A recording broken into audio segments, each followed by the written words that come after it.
Quand vous parviendrez à assimiler ce paradigme et à faire ce que vous faites dans le but d'aider les autres et que cela prendra du sens pour vous, alors le succès, et ça je vous le promets, suivra. Et il y a 3 conseils que j'aimerais partager avec vous. Il y en a 3, mais je pourrais en citer au moins 10. Mais ces 3 conseils amélioreront votre vie si vous les suivez.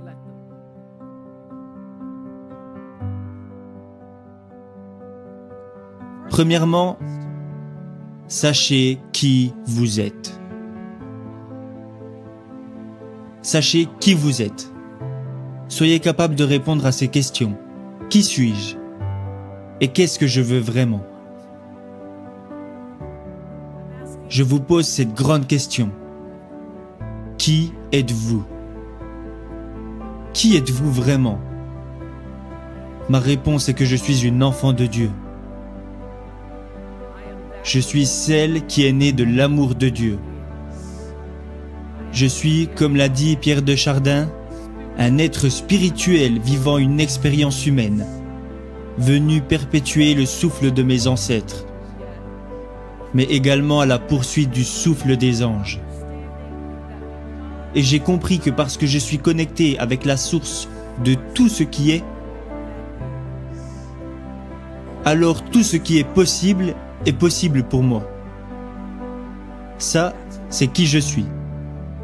Et qu'est-ce que je veux? Je ne veux pas juste avoir du succès. Je ne veux pas juste laisser mon empreinte, laisser un héritage. La réponse à cette question pour moi est que je veux donner libre cours à la plus haute et la plus véritable expression de moi-même en tant qu'être humain. Je veux remplir la promesse que le Créateur a faite lorsqu'il a rêvé des cellules qui me composent. Vous devez avoir une sorte de vision pour votre vie. Même si vous ne connaissez pas le plan, vous devez avoir une direction dans laquelle vous rendre. Je n'ai jamais été le genre de femme à sauter dans une voiture pour partir à l'aventure. J'avais un petit ami qui me disait « Partons à l'aventure ». Moi, je veux savoir où nous allons. Avons-nous une destination?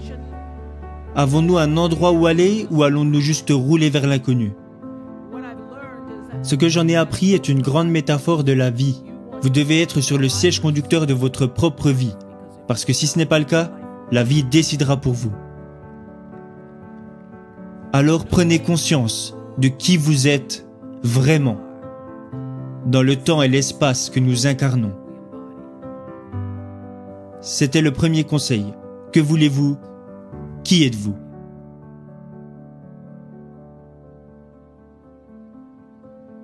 Conseil numéro 2. Vous devez trouver un moyen d'aider les autres. Martin Luther King a dit que tout le monde ne peut pas devenir célèbre, mais tout le monde peut devenir important, car l'importance est déterminée par l'aide que vous apportez aux autres. Malheureusement, nous vivons dans un monde où tout le monde veut devenir célèbre, et où nous admirons les gens juste parce qu'ils sont célèbres.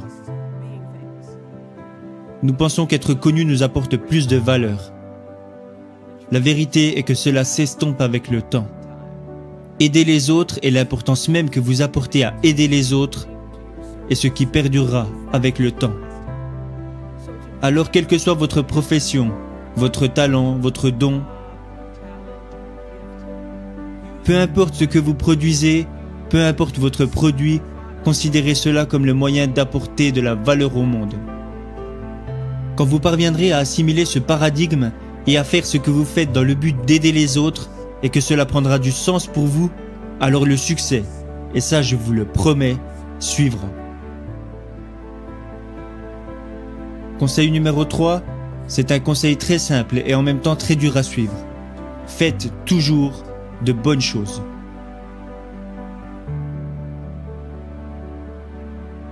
Devenez excellent. Laissez l'excellence être votre marque de fabrique. Tout le monde parle toujours de créer une marque. Je ne savais même pas ce que ça voulait dire. Quand les gens me disaient « tu as une marque », je répondais « non, je suis juste Oprah ».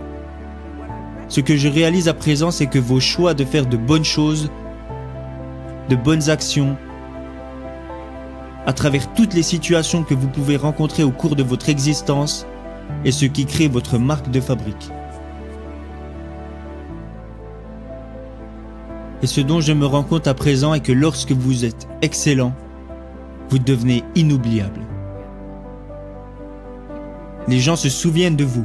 Peu importe la raison, vous pouvez devenir une personne inoubliable. Et c'est, je pense, ce que nous recherchons tous. Nous voulons devenir inoubliables. Alors faire de bonnes choses, et ce même lorsque personne ne remarque que vous faites de bonnes choses, vous apportera toujours de bonnes choses en retour. Ça, je peux vous l'assurer. Pourquoi? Parce que la troisième loi de Newton dit que chaque action amène une réaction égale en son sens opposé. Cela s'applique également dans nos vies.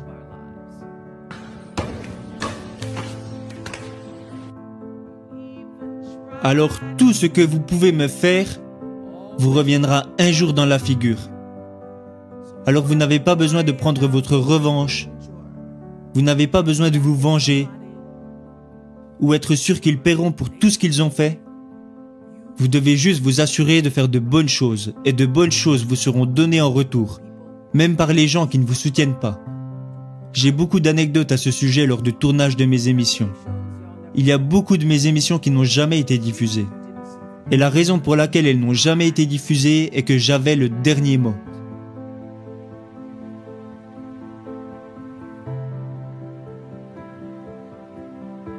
Je me souviens qu'en 2010, mon équipe, qui est sans doute l'équipe de tournage qui travaille le plus dur de toute la télévision, a réalisé une interview d'une femme qui était professeure de catéchisme la journée et addict au sexe la nuit.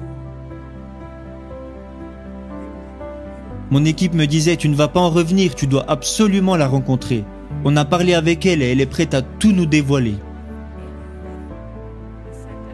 Je me suis assise avec cette femme pour réaliser l'interview qui était programmée. Et durant l'interview, je lui ai demandé « Pourquoi faites-vous cela ?» Et elle m'a répondu « Je veux aider les gens, je veux partager mon histoire pour aider les gens. » Je lui ai demandé si elle avait des enfants, elle m'a répondu « Oui, j'ai un fils de 10 ans. » À partir de ce moment, j'ai décidé que cette interview ne serait jamais diffusée. Alors nous sommes sortis dehors et j'ai dit à cette jeune femme « Nous n'allons pas diffuser cette interview. » Elle m'a répondu « Pourquoi ?» Et mes producteurs m'ont demandé « Pourquoi ?»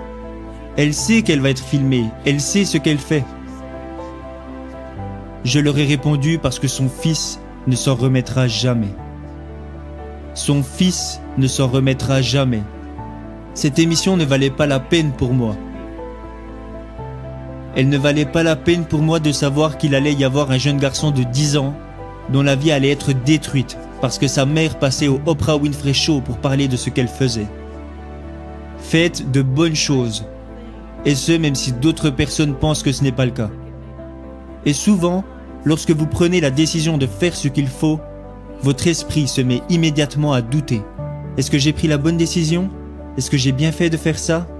Vous savez que vous avez fait quelque chose de bien lorsqu'après l'avoir fait, vous vous sentez en paix avec vous-même. Votre récompense est la paix intérieure.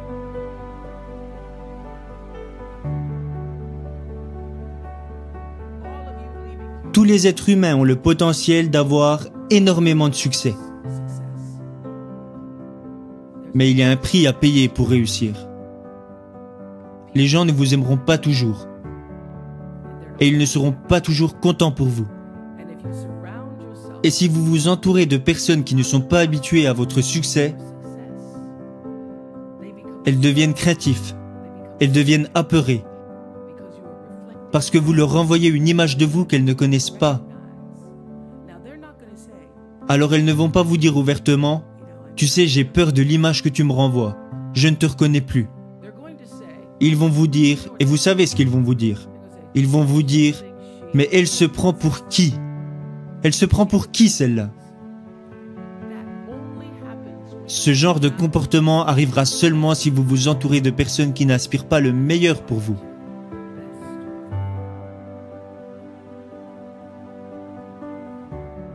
Ces 3 conseils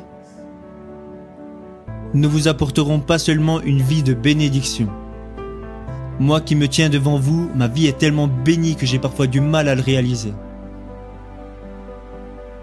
Ils ne vous apporteront pas seulement une vie d'abondance et de récompense, qui vous feront vous sentir mieux.